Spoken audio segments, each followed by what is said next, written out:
ficar de pé, irmãos? Em nome de Jesus.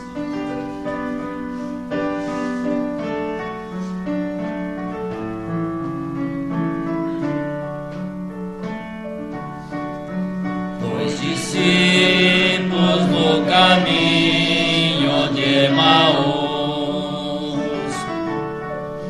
iam falando a respeito de Jesus.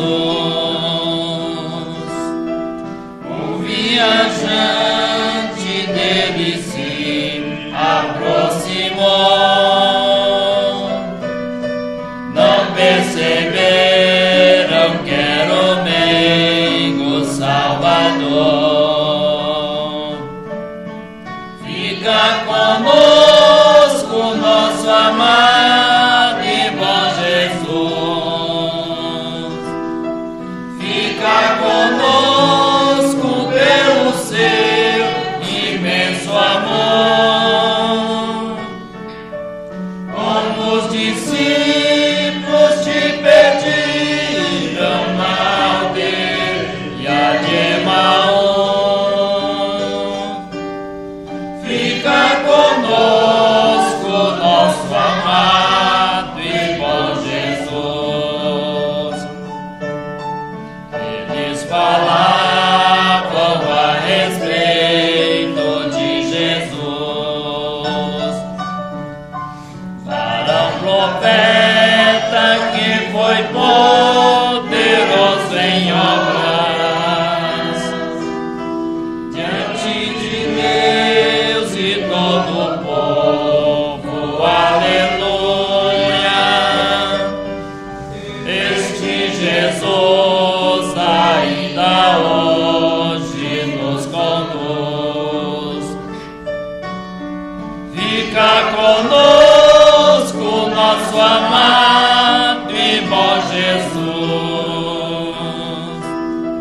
Fica conosco pelo seu imenso amor. Como os discípulos te pediram na aldeia de Emaús. Fica conosco, nosso amado e bom Jesus. Estando à mesa, tomando pão, abençoou, partiu e deu, e eles então reconheceram,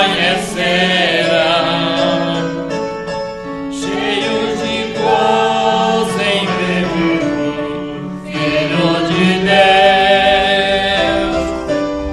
No mesmo instante ele desapareceu. Fica conosco, nosso amado e bom Jesus. Fica conosco pelo seu imenso amor. Como os discípulos te pediram na aldeia de Emaús. Fica conosco, nosso amado e bom Jesus. Amém. Graças a Deus. Amém.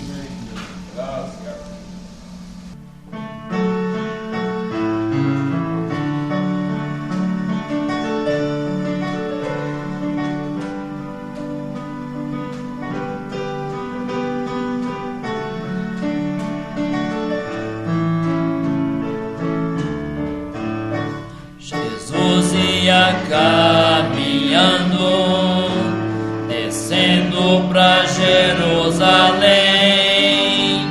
Com ele iam seus discípulos e os fariseus também.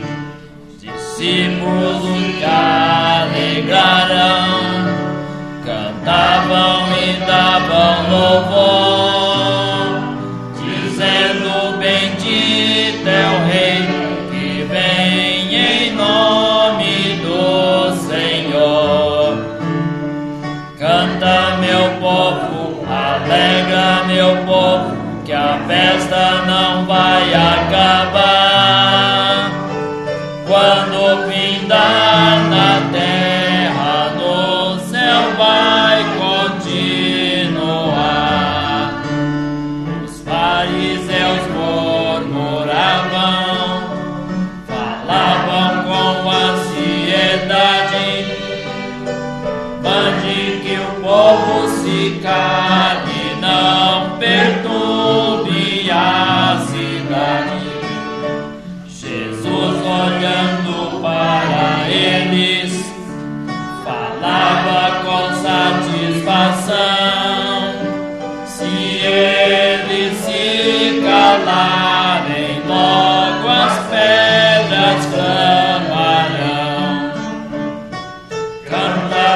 na terra, no céu vai continuar.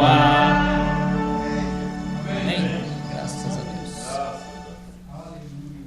Glória a Deus. Bonzinho? Mais magro ou mais gordo? Tem mais gordo por causa das roupas, né? Isso é todo mundo, né? Engorda mais um pouco. Boa noite a vocês. Bom vê-los uma vez mais. Se eu soubesse que o Vicente vinha hoje, eu tinha avisado para ele falar um pouco para o povo, né? Vamos ficar de pé. Vamos continuar o tema da reunião passada, onde nós falamos a primeira vez sobre o Deus que ressuscitou Jesus, porque ele não podia ressuscitar a si próprio.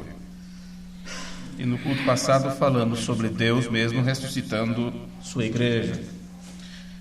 Nós vamos ler em Romanos capítulo 8, versículo 10, foi a última escritura que lemos, e assim daremos continuidade. Romanos 8, capítulo 8, versículo 10.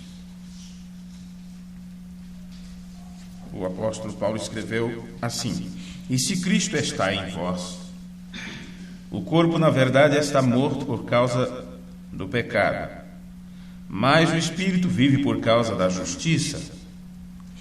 E se o Espírito daquele que dentre os mortos ressuscitou a Jesus, quer dizer, o Espírito de Deus que ressuscitou a Jesus dos mortos, se esse Espírito habitar em você, habita em vós, aquele que dentre os mortos ressuscitou a Cristo, também vivificará os vossos corpos mortais, pelo seu Espírito que aí em vós habita. De maneira que, irmãos, somos devedores, não à carne, para viver segundo a carne. Porque se viverdes segundo a carne, morrereis. Mas se pelo Espírito mortificardes as obras do corpo, vivereis. Porque todos que são guiados pelo Espírito de Deus, estes são filhos de Deus. Amém? Ó Deus eterno, nós te agradecemos tanto, Senhor, por o Senhor ser bondoso para com cada um de nós. Te agradecemos pela saúde que temos, pela vida que tu nos tens dado, pelos amigos que temos espalhado ao redor do mundo, pelas pessoas que, de certa forma, confiam no nosso trabalho. Te agradecemos por estas pessoas, porque se não fosse elas, não estaríamos aqui fazendo o que estamos fazendo. Como disse teu servo profeta, não tem como ser um palestrante sem ter aqueles que ouçam a sua palestra. Então, Deus, colocamos nossas vidas em tuas mãos nessa hora. Pedimos que o Senhor nos ajude ao abrir da nossa boca para falar aquilo que é a verdade, e que seja para a ajuda das pessoas que ouvirem isto, para aumento de sua fé, e que o Senhor mesmo traga cura para os nossos corpos físicos e mortais, traga cura para nossa alma e espírito, para o nosso lado emocional, seja qual for o problema que tenhamos, sentimental, seja o que for, que o Senhor nos ajude a vencer todas essas barreiras. Tu conheces nossas vidas, tu sabes o que somos, o que temos sido, e tu pode nos mudar para melhor a cada dia. Nós só temos que nos entregar em tuas mãos, para que assim possamos ter nosso entendimento renovado, para que o Espírito Santo possa ser derramado em nossos corações. O amor que vem através do Espírito seja derramado em nossos corações. Te rogamos essas dádivas no amoroso nome de teu Filho Jesus, para a tua glória. Amém. Amém. Nós lemos também na palestra passada, vocês podem sentar, claro. Nós lemos quando o irmão Branham falou sobre Elias no sermão, lugar provido por Deus para adoração. Como eu não quero perder nada dessas palavras do irmão Branham, eu quero reler com vocês uma coisa aqui. Ele diz: agora verificamos que o velho companheiro, sendo um profeta, ele amaldiçoou aquela coisa e tudo mais, que é ele amaldiçoou o sistema político, amaldiçoou tudo que tinha naquele tempo, que são dias idênticos aos de hoje. Ele amaldiçoou tudo mais e ficou perfeitamente na vontade de Deus. E isto, pelas palavras de um profeta, mostra que você só estará na vontade de Deus se você não estiver conformado com este mundo. Não é? Se você não se conformar com o sistema atual, com as coisas que acontecem à nossa volta. só tem maldade, só tem coisas ruins, né? Quando todos os demais pregadores se enfraqueceram, ele ficou certo lá com isso. Então os demais pregadores, eles começaram a pregar um outro tipo de evangelho, um evangelho social. Evangelho social, de prosperidade, vamos dizer assim, de bênção. Só bênção, é só bênção. Entendeu? E o pecado já não era mais condenado por eles. Então eles se enfraqueceram. Mas o velho Elias continuou firme lá. E um dia ele ficou tão cansado que Deus enviou uma carruagem do céu e cavalo de fogo e o levou. Não seria bom assim? Com cada um de nós, quando estivesse no final da carreira, já cansado, né? Sair deste mundo assim? Pois, apenas pense. Então você tem que imaginar isso agora. Com a palavra de Deus em seu coração, tem que ser lá no coração, que é no seu entendimento. E é a única forma de você não pecar contra Deus, é ter a palavra em seu entendimento. Davi disse: eu escondi a tua palavra no meu coração para não pecar contra ti. E você sabe, o pecado é incredulidade. E onde nós lemos, Paulo disse: se Cristo está em vós, o corpo, na verdade, está morto para a incredulidade. Você não é incrédulo, você crê. Não quer dizer que você não chegue a cometer erros e deslizes. Mas um filho de Deus, ele não inicia pecado. Ele não inicia, o pecado não inicia nele. Você não é um incrédulo, você crê no que Deus tem dito. E mesmo quando você faz alguma coisa que não é correta, você sabe, vem a repreensão em teu coração.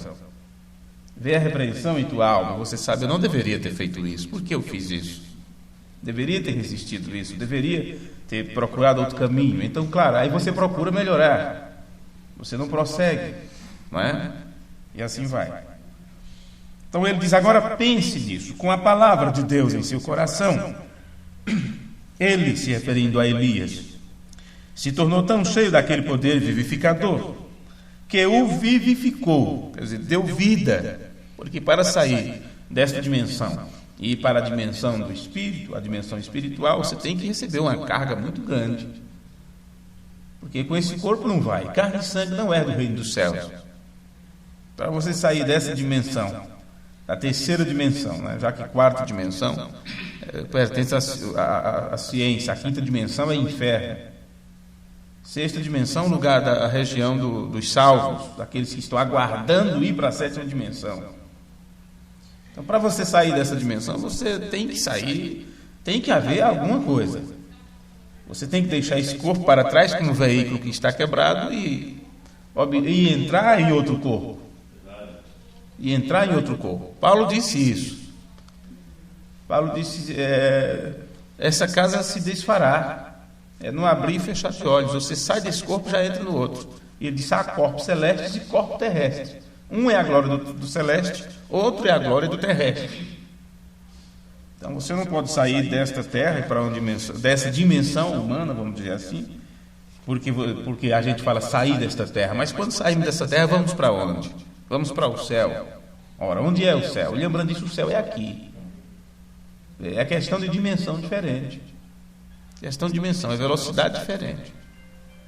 E assim sucessivamente. Ele diz: quando você morrer, quando você sair desta vida e ir para o céu, você vai descobrir que não saiu daqui. Porque o céu é aqui. Ou vocês nunca leram isso? Ok. Então observe isso. Este poder vivificador é para te dar vida, tornar a dar vida. Porque a vida que nós estamos agora é uma vida pautada pela morte. Morte, uma vez que todos pecaram, já nasceram em pecado, e estão destituídos da glória de Deus, afastados da vida, afastados de Deus, todos pecaram. E se o salário do pecado é a morte, então aí está, não é? Separação de Deus, isso que significa morte. Agora, quando você recebe a palavra de Deus em seu entendimento e ela começa essa renovação de dentro para fora, então você começa a receber vida. Não esta vida que você tem, esta vida natural, mas uma vida que vem do próprio Espírito. Uma vida que sempre estará te chamando para a grande fonte da vida, para que você a cada dia se alimente dela, até se tornar um só, até que você possa voltar para essa fonte da vida. Não é assim que diz? Tudo em todos, para que Deus seja tudo em todos. Vê? Se o Espírito de Deus, creio que encontramos em Romanos 8:11, é isso. Se o Espírito daquele que dentre os mortos ressuscitou a Jesus habita em vós, também vivificará os vossos corpos mortais. William Branham está lendo aqui as palavras de Paulo, comentando elas. Ele diz: se o Espírito que ressuscitou Jesus dos mortos, se ele estiver em vós, ele também vivificará os vossos corpos mortais. Vivificará isto. O que a palavra vivificar significa? A palavra grega significa ser trazido à vida depois da morte. Por isso que você tem que entender uma coisa. Se trazer a vida após a morte não está apontando diretamente para quando você morrer e ser enterrado. Está mostrando que agora, nesse tempo, você está em morte. Vê? E é nesse tempo que você tem que receber a vivificação, a vida. Por isso a palavra da vida tem que vir a você. Lembra? Desperta tu que dormes, levanta-te dentre os mortos. E esse não é o alarido de Deus? Desperta tu que dormes, levanta-te dentre os mortos, e Cristo te esclarecerá. E é claro que nós sempre pegamos estes versículos e falamos que tem aqueles que estão mortos, não tem mais jeito, e tem aqueles que estão dormindo, então vem para despertar. Só que você tem que entender também que esse despertamento espiritual provocado pelo alarido de Deus, pela mensagem, vem provocando uma ressurreição. Esse despertamento é uma ressurreição espiritual. Então essas pessoas estavam mortos mesmo, não só dormindo.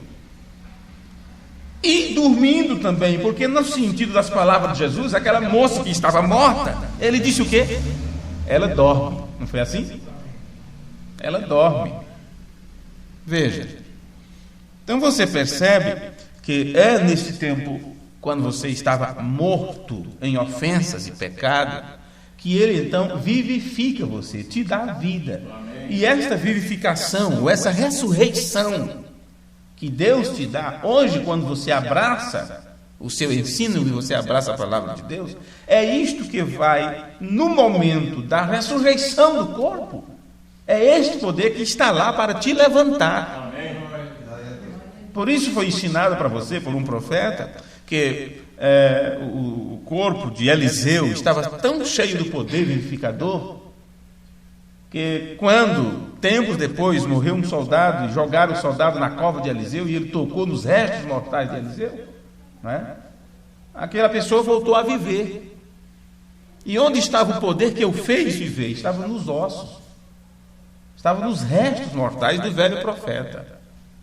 Então somos ensinados que o poder da ressurreição, ou a voz da ressurreição, que vai trazer os mortos à vida, causará efeito em você, se hoje esse poder está em você. Caso contrário, não há chamada para a pessoa. A voz de arcanjo não despertará alguém que não tenha em si o poder vivificador hoje. Terá que sair desta terra já com esse poder em suas vidas. Continuando a leitura de William Branham. A palavra grega significa ser trazido à vida depois da morte. Aleluia! E está à porta de adoração, adorando em espírito e em verdade, a mecânica e a dinâmica juntos. Vê você o que eu quero dizer? Se o espírito que ressuscitou Jesus dentre os mortos habita em você, ele vivificará, fará viver vossos corpos mortais, porque isto já é vida. E quando ele vem ao seu corpo, ele traz todo o seu corpo sujeito a isto. Veja, quando ele, o Espírito que ressuscitou a Jesus, vem ao teu corpo, como veio ao de Jesus, ali no jardim de Getsêmani, em medida diferente, é claro. Quando isto vem ao teu corpo, ele diz, isto traz todo o seu corpo sujeito a isto. E como esta sujeição? Do mesmo jeito que quando o Espírito Santo veio e habitou em Jesus em plenitude, Jesus ficou sujeito a tudo que o Espírito lhe disse para fazer. E Jesus disse: eu não faço nada sem que o Pai me mostre, eu não sou nada, eu não sou o curador, não sou eu que faço as obras, é meu Pai. Então ele ficou totalmente sujeito a esse Espírito que estava ali em seu corpo, que era o Espírito Santo, o próprio Deus. E aqui o profeta está dizendo que este Espírito, quando ele vem ao seu corpo, ele traz todo o seu corpo sujeito a isto. Sujeito a quê? A palavra de Deus. Traz todo o seu ser sujeito à palavra de Deus. Então, você vai procurar viver, atuar, agir de acordo com o ensino da palavra de Deus. Vamos ler Romanos 9, rapidamente. Romanos 10, versículo 9.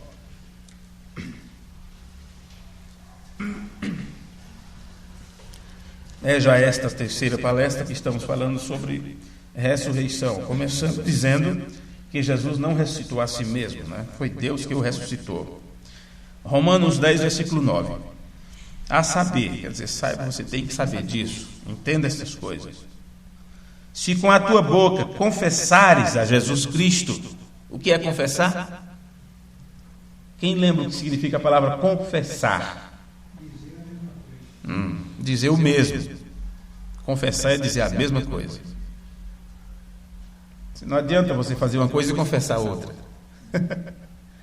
Não adianta você ofender o irmão Vicente e confessar para o irmão Antônio. Não, tem que confessar quem você atingiu. Não é? Confessar é dizer a mesma coisa. Como é que eu posso confessar a Jesus? Confessar é dizer que, confessar que Ele é meu Salvador. Isso é o que mais as denominações ensinam, né? Confessar é dizer a mesma coisa. Confessar é dizer a Jesus, é dizer o mesmo que Jesus disse. Não dizer outra coisa além do que Ele tem dito. Não ensinar nada além do que Ele tem ensinado.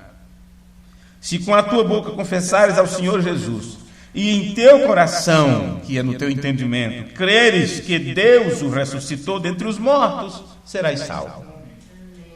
Então a questão não é crer que Jesus ressuscitou, é que Deus o ressuscitou. Porque isso autentica em tua mente a ideia de que só Deus pode dar vida. Só Ele é o doador da vida. E o seu Filho, Jesus Cristo, confiou no que o Pai prometeu a Ele: não deixarei tua alma no Hades, né? Tua alma no inferno, não permitirei que teu corpo veja a corrupção. E Jesus creu naquilo que o Pai lhe disse. E ele enfrentou a morte sabendo que ia ressuscitar, porque Deus tinha dito para ele: eu te garanto isso, meu filho, você não vai ficar na terra, você não vai apodrecer. Pois bem, no sermão O Filtro do Homem que Pensa, do dia 22 de agosto de 1965, no parágrafo 78, William Branham disse: olhe para esta igreja moderna. Ele aqui já entra em outros detalhes, outros temas. Olhe para o seu filtro. Você pode ver o que eles amam, ver o que eles possuem, o amor, o que eles amam. A Miss Laodiceia, a qual é a cabeça para o julgamento de Deus. Miss, você sabe, é aquilo que eles escolhem, né, como a mulher mais bonita, mais moderna, mais atraente e tal. Mas a Miss Laodiceia tem que ser a igreja moderna, que atrai todos os olhares para ela, porque ela está numa passarela, ela está desfilando. E você sabe que nesse desfile ela tenta ultrapassar os 3 degraus de justificação, santificação e batismo do Espírito Santo sem receber o conselho do profeta. Vocês se lembram o sonho da mãe do irmão Branham sobre isso? E ela caiu no precipício. Estava com um salto muito alto e disse: eu consigo chegar do outro lado sem precisar do conselho dele. Então essa Miss tem atraído todos, né, para ela, que é a igreja moderna. A Miss Laodiceia, a qual é a cabeça para o julgamento de Deus, isto mesmo, o amor da igreja hoje é por Laodiceia, que é o direito dos povos, né? uma grande organização, um grande estabelecimento, uma grande coisa popular, pessoas bem vestidas, muita cultura, cheio de sabedoria, cheio de demônio, sob, quer dizer, debaixo, sob a falsidade de igreja de Cristo, porque dizem que são de Cristo, são de Deus, são filhos de Deus, é a igreja de Deus, e é isto, é aquilo. Vê? Há somente uma palavra que deve estar lá: anticristo. Anticristo é antipalavra, é contra Cristo. Significa que eles não confessam a Cristo, são anticristo. Se não confessa, não diz a mesma coisa que Cristo disse. Vê? Estão dizendo algo que Jesus não ensinou. A doutrina que ensina é contrária à doutrina de Jesus. Continuando. Pois tudo que Cristo ensinou, veja, eu nem tinha observado isso, está bem na frente do que eu já estou adiantando. Pois tudo que Cristo ensinou, praticamente eles estão contra tudo. Praticamente estão contra tudo que Cristo ensinou. Então não estão confessando, porque não estão dizendo o mesmo que Jesus tem dito. É o bastante para que eles possam chamar a si mesmo daquilo. Agora, se vocês são um povo que pensa nesta noite, aqui pela nação afora, onde a mensagem está indo, seu desejo será o gosto da Bíblia, não o gosto denominacional, pois você será julgado através da própria Bíblia. A palavra que estou te pedindo para filtrar a sua alma através dela, e rejeitar uma palavra dela, e não deixar que sua alma passe por aquela única palavra, você seria rejeitado. Pois não só de pão vive o homem, mas de toda palavra que procede da boca de Deus. Isto terá trazido a você predestinado. Isto será trazido a você predestinado. E quando o Senhor soprar sobre você, seu espírito vivificará esta palavra para uma realidade. E você verá que Cristo é o mesmo ontem e hoje eternamente. Aí ele diz, ó, que coisa. Então, o que é que acontece? Quando o Senhor soprar sobre você. Foi o que aconteceu com os discípulos, quando Jesus soprou sobre eles e disse, recebereis o Espírito Santo, não é? Então este sopro de Deus é o hálito, ou o alento, não sei como falar, do próprio Deus. Foi aquilo que ele soprou em Adão, o fôlego da vida, e fez dele alma vivente. Então, quando isto é soprado em você, e este sopro não posso entender diferente, a não ser quando a palavra de Deus é falada e soa em teus ouvidos, e a fé vem pelo ouvir a palavra de Deus, então esta é a única forma de você receber esta vivificação. Vê? A coisa fica bem amarrada, não fica? No livro de Gálatas, no capítulo 1, e o versículo 1, Gálatas 1:1. Paulo, apóstolo, não da parte dos homens, nem por homem algum. Ele só está dizendo que ele foi comissionado pelo próprio Deus e homem nenhum manda ou tinha domínio sobre seu ministério, mas somente Deus mesmo. Paulo, apóstolo, não da parte dos homens, nem por homem algum, mas por Jesus Cristo e por Deus Pai. Acho que esse homem era dualista também, não é? Paulo. Parece que Paulo era dualista. Mas por Jesus Cristo e por Deus Pai, que o ressuscitou dentre os mortos. Então aqui você tem Jesus Cristo e Deus Pai que ressuscitou a esse Jesus dos mortos, vê? Em 1 Coríntios capítulo 6, versículo 14, você vê que um versículo desse a gente poderia comentá-lo muito, mas não creio ser necessário. Vamos seguir. 1 Coríntios 6, versículo 14, diz assim: ora, Deus que também ressuscitou o Senhor, nos ressuscitará a nós pelo seu poder. Que coisa! Mas como pode? Tem um Senhor que precisou ser ressuscitado aqui. E este Senhor, Davi em espírito, disse, se referindo a Deus e a este Senhor: disse o Senhor ao meu Senhor. Vê? E aqui diz que Deus ressuscitou o Senhor. Não é Deus ressuscitou a ele mesmo, como se aquele que morreu, que foi considerado Senhor, dos vivos e dos mortos, como se ele fosse o próprio Deus. Nunca você vai encontrar isso nas Escrituras, não é? Mas aí está o que estamos lendo para as pessoas e espero que elas compreendam. Em 1 Coríntios capítulo 15, versículo 15, temos mais algo aqui para ler. 1 Coríntios capítulo 15, versículo 15. E assim somos também considerados como falsas testemunhas de Deus, porque quando você traz isso para seu tempo, é o que eles dizem, que somos falsos, que cremos em dois deuses, que somos dualistas, que somos doidos, que não temos juízo e aquela coisa toda. Bem, eu diria, eu sou doido, mas eu tenho juízo, né? Não depende do meu juízo, é o juízo de Deus, é a mente de Deus. E claro, quando uma pessoa recebe a mente de Cristo, ela é considerada no mundo como uma louca, porque ela anda na contramão da história. Tá. Então, assim somos também considerados como falsas testemunhas de Deus, pois testificamos de Deus. Então aqui você já não tem confessar, mas testificar.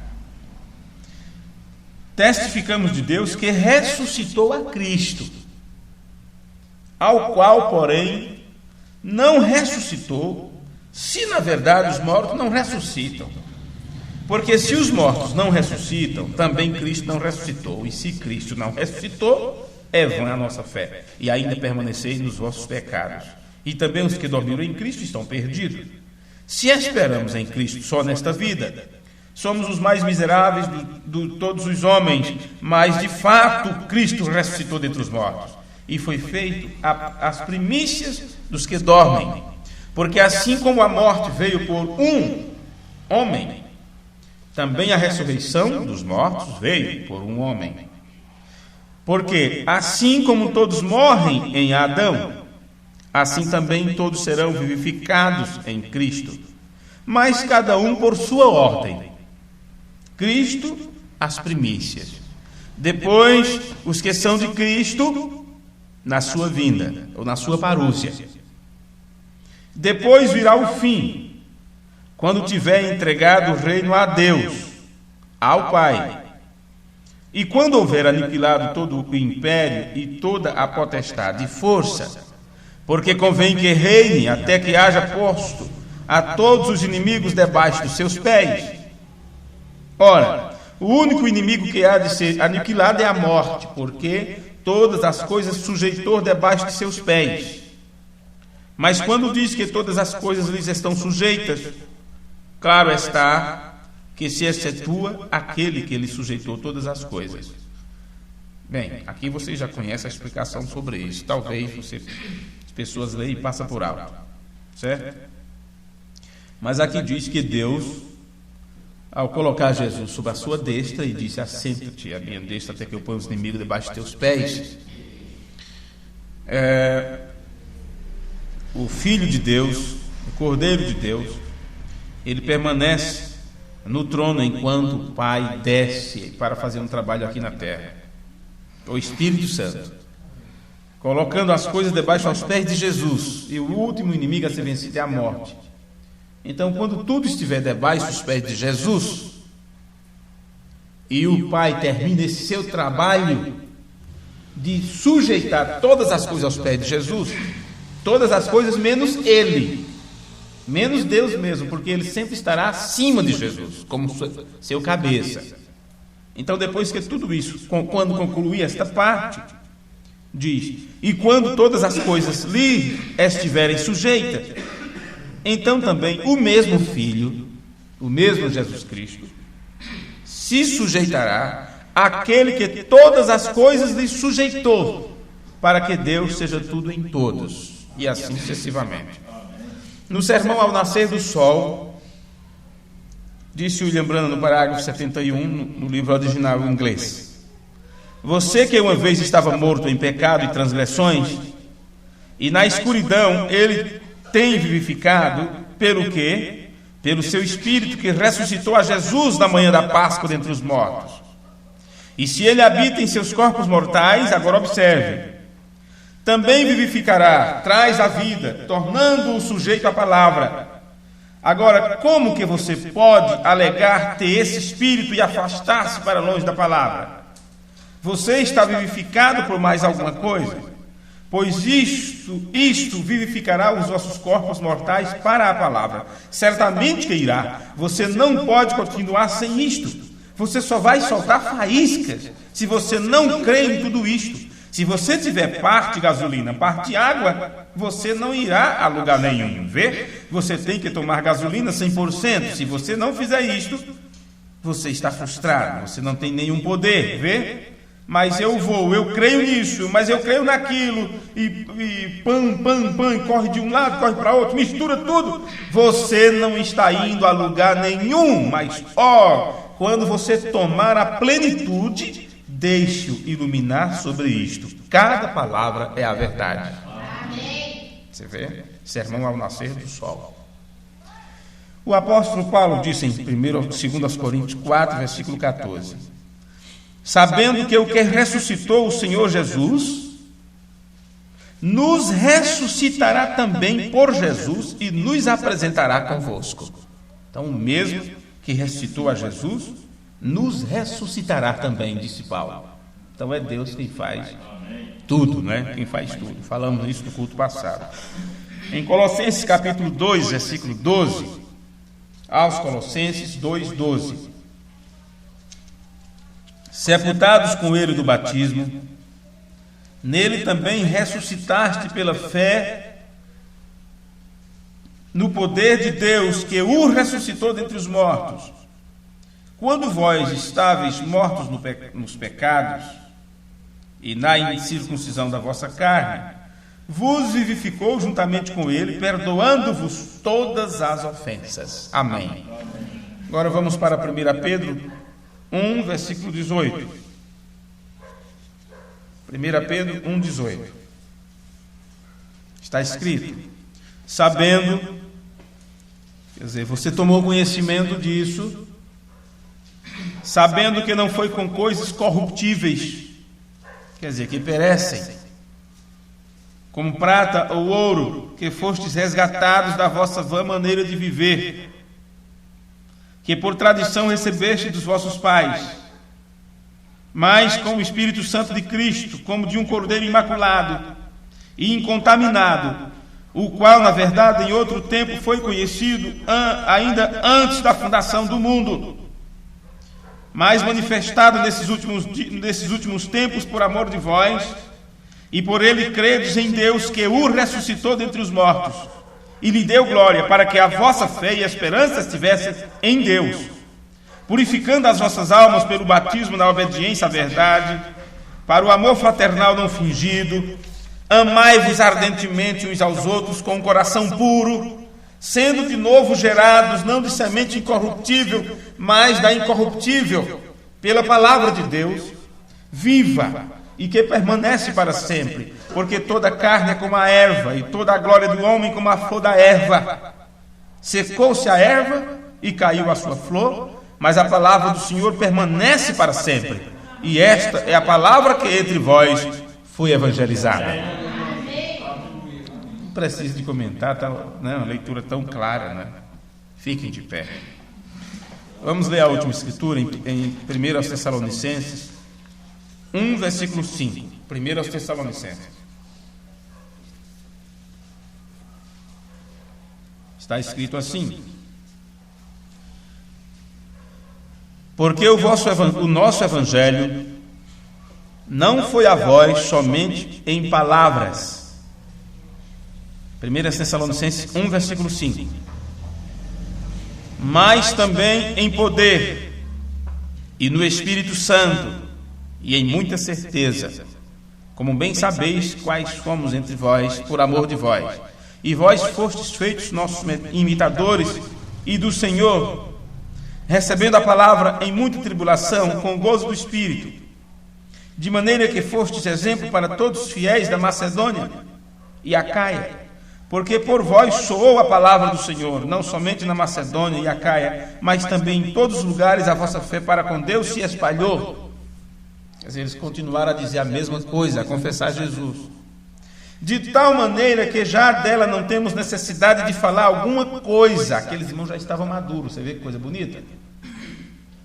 Porque eles mesmos anunciam de nós qual a entrada que tivemos para convosco, e como dos ídolos vos convertestes a Deus, para servir o Deus vivo e verdadeiro, e esperar dos céus o seu Filho, ou a seu Filho, a quem ressuscitou dentre os mortos, a saber, Jesus, que nos livra da ira futura. Amém.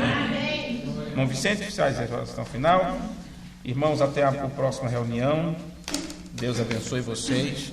Cada um de vocês que estão conectados conosco, todos vocês, recebam o nosso abraço fraternal, no nome de Jesus. Deus abençoe. Amoroso Pai Celestial, muito obrigado. Como é bom ouvir a Tua palavra, sem mistura, sem a fermentação, ouvir ela pura como o Senhor tem deixado, ó Pai. O Senhor nesses dias tem tirado todo o fermento e deixado o pão sadio e deixado o prato perfeito para Teus filhos alimentar nesta hora. O Senhor tem enviado um profeta para isto, para tirar toda a hibridação, ó Pai, todo o veneno, e nos deixar o alimento sólido, que é a Tua palavra pura e pregada como o Senhor tem anunciado. Muito obrigado por isto, ó Pai. Abençoa meus irmãos, aqueles que estão distantes acompanhando conosco, ó Pai, aqueles que por motivo não teve o privilégio de poder estar aqui junto conosco nesta noite. O Senhor conhece e sabe a necessidade de cada um. Nós colocamos todo debaixo de Tuas mãos santas, Tuas mãos potentes, e que a graça permaneça sobre cada um de nós. Leva-nos de volta aos nossos lares, guardado, protegido, ó Pai. Abençoa cada um de Teus filhos na face da terra. Ajuda esses irmãos, ó Pai, essas irmãs, que cada um, ó Deus, possa ser guiado através de Tua palavra, porque a Tua palavra é quem nos guia. Abençoa esse pastor e o ajude, esse líder de cânticos, diácono. E assim, ó Pai, todos colocamos em Tuas mãos. Pedimos a Tua bênção, no nome precioso de Jesus Cristo, Teu Filho, para a Tua glória. Te agradecemos. Amém, Senhor. Amém. Abençoa o outro, irmãos, e até a próxima.